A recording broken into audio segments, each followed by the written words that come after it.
I'll bring him on out. I'm gonna talk to him about his greater career. He's done some really interesting stuff that I'm really like to get his take on. Then I'll turn it over to your questions. We'll probably just go ahead and do a line that we've always done. Remember, you get one question at a time, no requests, just questions, and we'll kick it around for a bit. So, are you ready?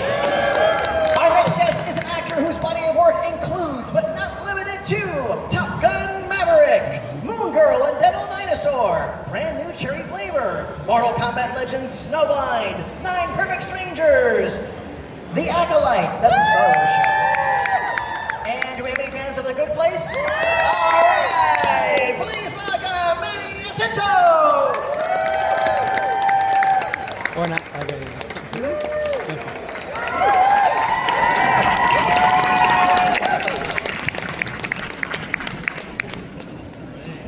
What's up? That's loud. Yeah, these are hot. So, anyway, hey, welcome to Ocala. Thanks. So glad to have you here this weekend. Yeah, it's wild. I've never heard of Ocala, but now I have. It's okay. That's you know. Cool. Well, Florida's so big, you know. Miami, Orlando, Tallahassee, Tampa, Ocala. Yeah, this is where the party happens. That's okay. I grew up in Coral Springs, and I just tell people in the Fort Lauderdale area. Oh, I know Lauderdale. It's all good. So, if it's okay with you, what I always like to do when I'm a solo guest is, what's the origin story? What drew you into becoming a performer?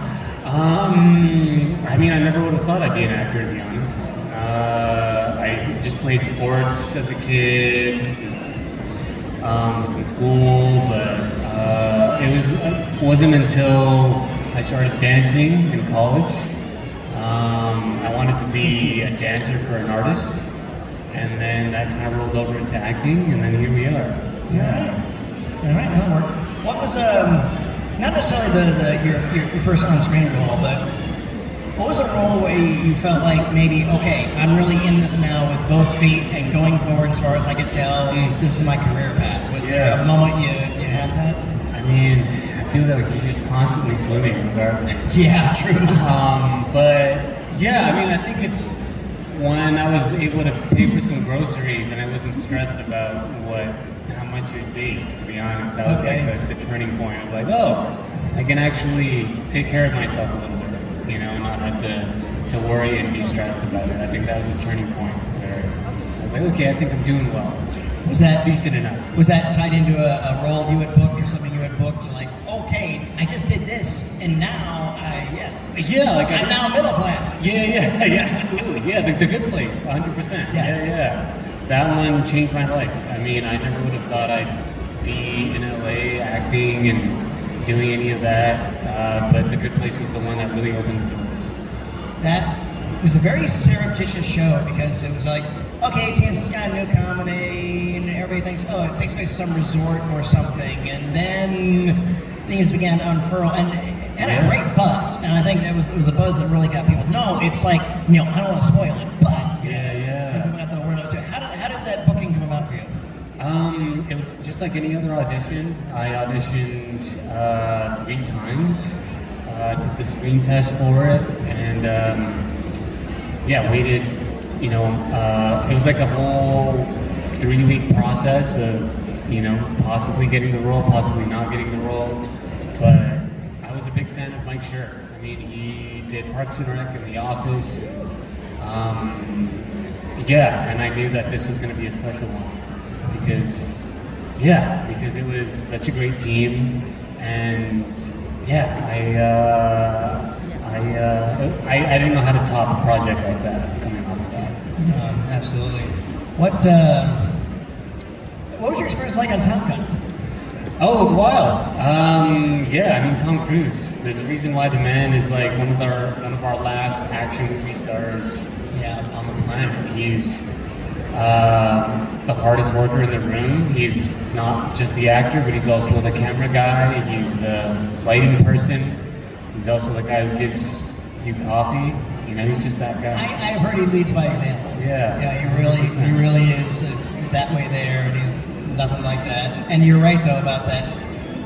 he is kind of that last end of that Hollywood era, where guys like him have been in the business long enough too, where they were making notes about shots and compositions and stuff like that, and they were really involved, and you just don't see that anymore, or you don't see the opportunities for somebody to level up to be in that position. Yeah, I mean, just watching him work, he was just always 120%, regardless of whether it be the scene or the lighting or the imagery. He's a legend. And everybody had their doubts too. It was like, oh, they're doing a Top Gun sequel now? Yeah, they're about 20 years too late, bro. Oh my God, best movie of the year. Yeah, I mean, some people had their doubts, like, is Tom in good enough shape? But I will tell you, man, like, that man can sprint. Like, I had a hard time catching up to him when we did that beach volleyball, or the beach scene. Yeah. It was, he can run. I believe it. Yeah. And for a guy my height, that's pretty impressive. He's an athlete for sure. Absolutely. We should probably acknowledge the Acolyte. Sahana Shamir, aka the Stranger, aka the Master. How did this role come about for you? It came up through a meeting with our showrunner, Leslie Headland, and she thought of me as a role because she saw me in The Good Place, and also a show called Nine Perfect Strangers. And we had a meeting and a coffee and described what this character was going to be like, and I was just on board. So she was like kind of upfront about things. So usually Star Wars is under a lot of code for projects and stuff like that. But it sounds like she was like, no, this is my show, and I haven't. I mean, there were some clear storylines that she couldn't get into, but she just gave me like thematically what she was looking for. She told you up front it was Star Wars, though. I actually don't think she did. Okay, all right. Yeah, I think I found out after from her reps. But she was just like, I'm working on something. I think just to cover her bases, she didn't want to say the name. But I knew what it was, regardless of whether she said it or not. It was a great conversation. I loved everything that we talked about, and I think 8 months later we were shooting. That would do it. And you mentioned your background as a dancer, and I imagine with that choreography of those fight scenes, that must have been a really good skill to have in your back pocket. Yeah, absolutely. I mean, a lot of the times you can't even really see out of that helmet.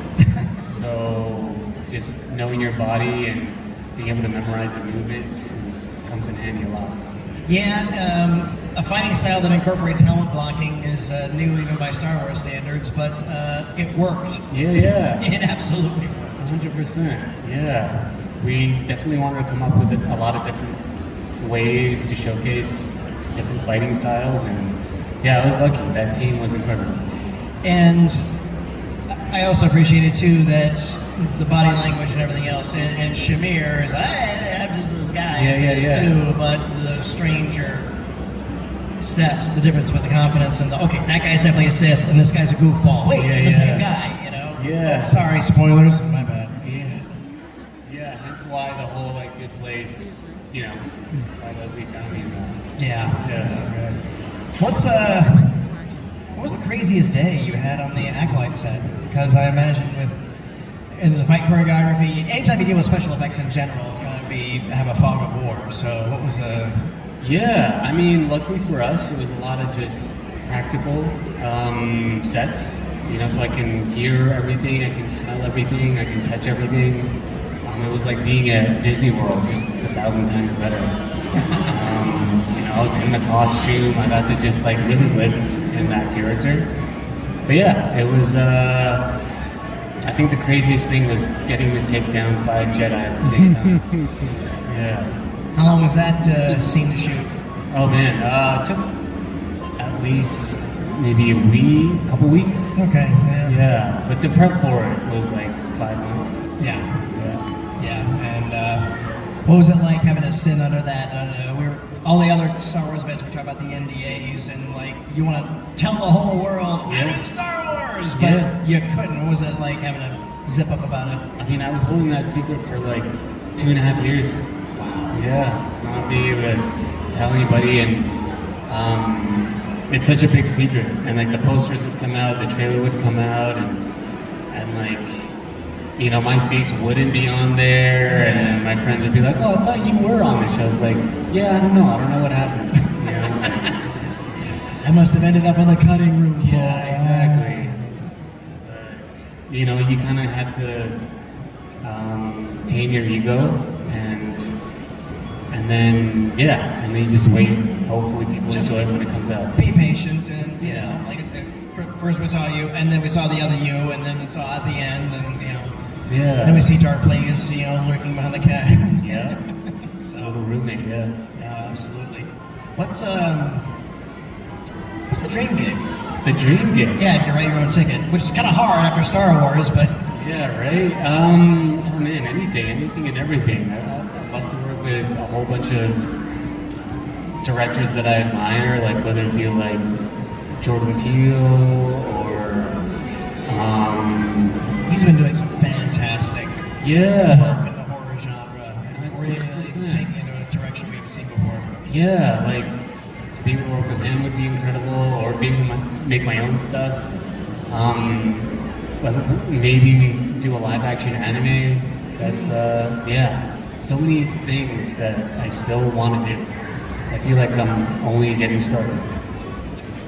Well, we absolutely look forward to whatever's next. Thanks. No, really, no. Like, on behalf of myself and the audience, bro, thank you. Thank you for your talents and your professionalism and all these performances that you've done in this wonderful career of yours. And Thank you, man. I really understand. We're fans, and we're really looking forward to whatever you do next. Thank you, dude. And I'm still rooting for a continuation of this part of Star Wars. We'd love to, yeah, we'd love to run it back. Yeah, thanks.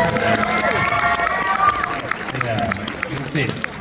We'll It's a big galaxy. Yeah, and if we've learned one thing the past couple of years, everything else, it's like characters get repurposed, characters get brought around.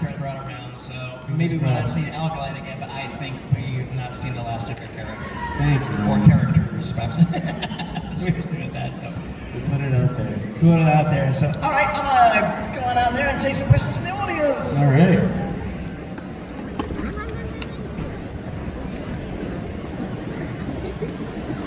Oh, good. See, everybody knows now. All right, friends. Okay, hey, what's your name? Hi, I'm Shilly. What you got, Shirley? First of all, hi, so nice to see you. Thank you so much for being here with us today. I would like to speak on behalf of all Star Wars fans that we are very disappointed about the cancellation of Acolyte Season 2. You did such wonderful work, and I really appreciate you being here with us. So I'm just curious, what can you tell us about some of the ideas that you guys might have bounced back and forth about Season 2? Oh man, I can't say much, but I know that there's, the relationship between Vernestra and the Stranger that we really wanted to explore. Yeah, because like in the first season it was, Saul and May and Osha, but then I guess we would maybe dig into parts of a possible relationship between Vernestra and the Stranger and see where that unfolded. There's so many different avenues. I wasn't really privy to what the season 2 would look like. We were really all working on it, but who knows? We'll put it out there and see. If we can run it back. Thank you. Welcome back. What you got this time? Hi. So, the soup that Kimir made for May? Do Yes. we think he made Senegal? Yes, 100%. I mean, when I looked at it, I was like, this looks really similar to sinigang. Sinigang, for those that who don't know, is a Filipino sweet and sour soup. Mostly sour. But it was. I loved that little tidbit. Yeah. Thank you. Thank you. Hey, what's your name? Hi, my name's Lorelai. My question for you is, what is your favorite Jason Mendoza line? Oh wow. My favorite Jason Mendoza line, so many. But maybe when I think he's marrying to Ani at this point. I don't know. I think he's been married too many times now.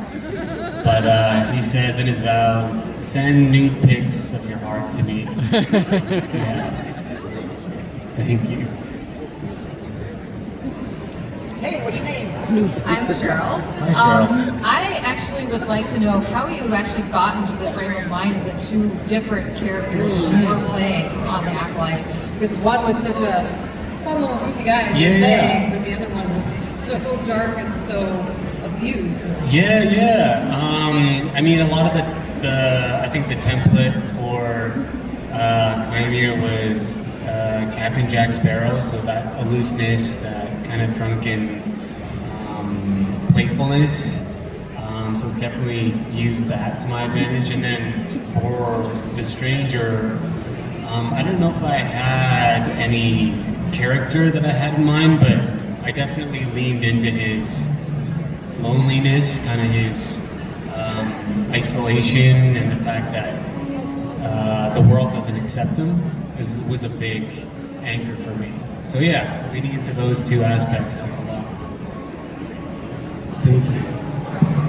Hey, what's your name? Caitlin. Hi, Caitlin. Hi. My question is, do you have any favorite moments from filming the Acolyte? Oh wow, so many. I mean, the one that pops into my head is right. I mean, obviously being able to fight the 5 Jedi in the forest, but I think one special moment is being able to look out into the ocean. Amanda and I were just standing on the edge of rocks over in Madeira in Portugal. That was like the end frame. And it's actually, if you look at it, very synonymous with, I don't know if anybody's watched Fight Club, but the end scene or the end image of Fight Club is the same thing with them holding hands. And that was also kind of the template that we wanted to kind of imitate and also commemorate, essentially. So yeah, that was a special moment, for sure. There you go. You get a red one, of course, right? Hey, what's your name? My name is also Yes, please, because I'm So my question is kind of piggybacking off of that MC. I know that there was one take where instead of holding hands, Chimere and Osha kiss. Was that scripted, or was it a take you decided to do? And who initiated the kiss? Was it Chimere or was it Osha? Oh wow. That wasn't scripted. Actually, it was scripted.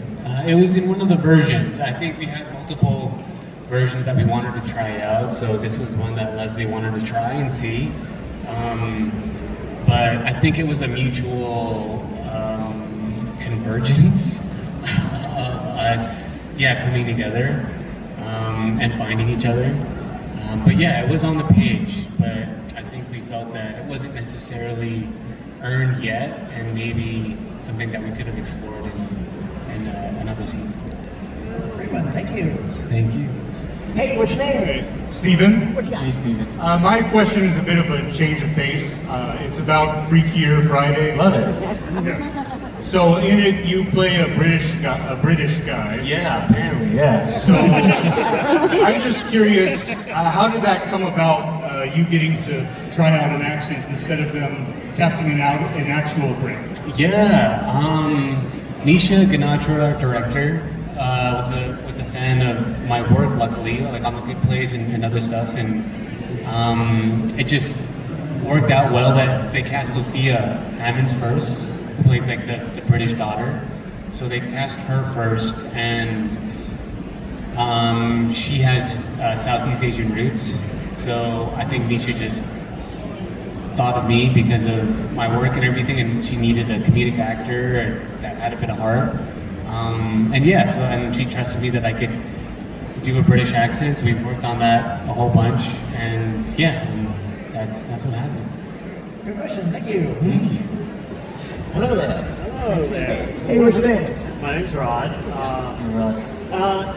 Just to ask you, so when you started out, you were looking to be a dancer, right? Yeah.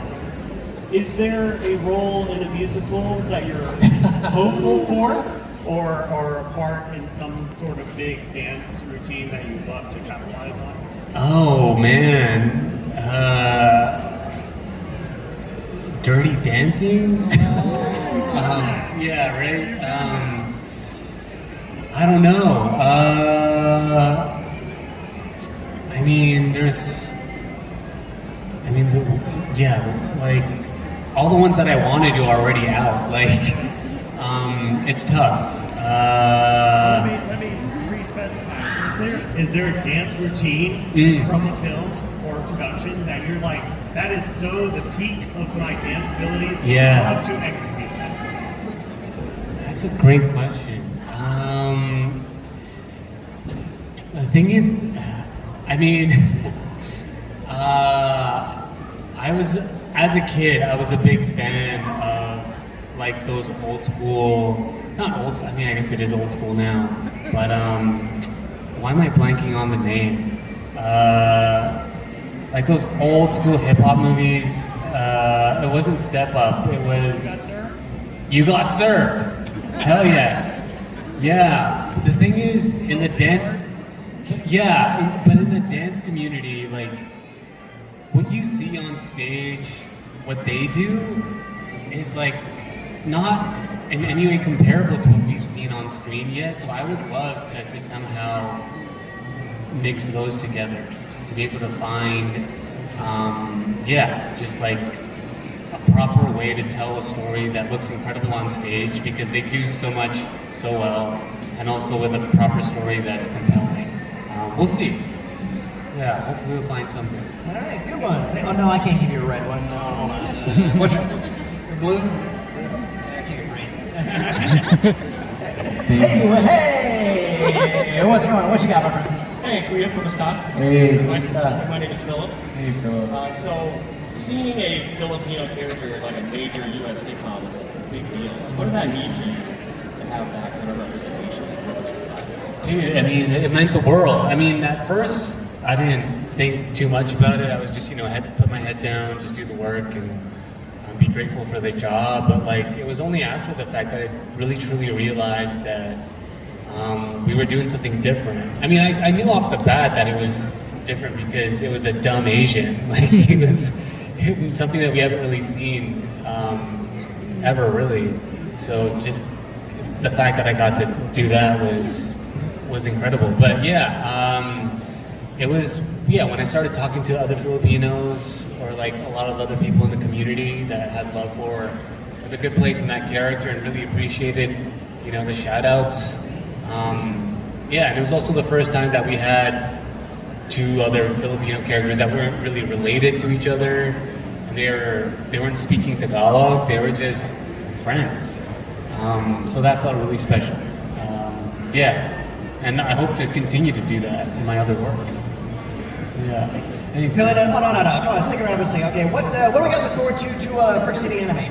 Brick City Anime Festival coming up here in this very same building. Same management company, same ownership. Same building. So if you are a big fan of anime, we have so many voice actors coming in. Bryce Papenbrook, if you guys know Bryce Papenbrook from Demon Slayer, he will be here. He always is high energy, has a lot of fun. And myself and the Wait For Podcast will be hosting the Q&A panels. So we hope to see you there. He's my counterpart at that show. So, all right, well, doing a very good job. A good question too. Hey, welcome back. What you got this time? You see you fight a lot of different Jedi in the Acolyte. Yeah. If you could choose any Jedi from any of the movies or any of the shows for your character to fight, who would you pick? Ooh, any Jedi? I mean, it would be Anakin for sure. Yeah, 100%. A young Anakin versus a young Chimere. I think it would be incredible to be able to see that fight. See how that goes. I want to see, and I hope we can see this, I want to see how it play out. I want to see how does Palpatine fit into all this with their character, because they've got the same master, maybe. Yeah, we don't know. So that's a good one. But Anakin's always a good choice. Hey, what's your name? Peter. What you got? So, how you doing? Sorry to beat the dead horse here, but I just wanted to ask a simple question. How does it feel that you're now part or cut from the same cloth of the long legacy that is George Lucas' Star Wars? Oh man, when you put it that way, it gives me chills. I know it's wild, man. I never would have thought. Like, I was just the same. I was just a kid watching Star Wars, like just enjoying it in the theater and eating my popcorn. I never would have thought I'd be here. So yeah, it feels unreal, but also to be able to do it differently, like just because I mean, as much as I love like the Skywalker saga and that story, I love that we were able to depart from that and just do something different, and I'm really proud of it. I'm really proud that we got to make our own stamp, regardless of what people think of it. I just absolutely am proud of it. Yeah. Hi, what's your name? Cameron, what you got? Hi, Cameron. It was kind of similar to like your past, there were a couple of questions, but I know a lot of like Star Wars like draws inspiration from a lot of Asian cultures and the costumes and in the different planetary like societies as well. And so seeing that like Asian representation in the Acolyte, having that in the Star Wars universe outside of just like inspiration, but actually representation. Yeah. That, like, It feels massive. It feels huge. Yeah, because I feel like Star Wars definitely pays homage to a lot of like Japanese culture, like with the sword fighting, even with the costumes and whatnot. So it was unreal when I found out that Lee Jung-jae, who plays Saul, was going to play Saul, because usually like, there's this quota that we already have an Asian person, that's good enough. But no, like he was the right person for that role, and his depth and his voice carries so much, and you truly believe him as that character. So yeah, I meant the world, and also just like little tidbits of getting to use the double, like the dagger and the sword, which like commemorates Filipino Cali, like things like that. It meant so much to me to be able to do that and showcase that to the world. So yeah. Well, thank you. Thank you.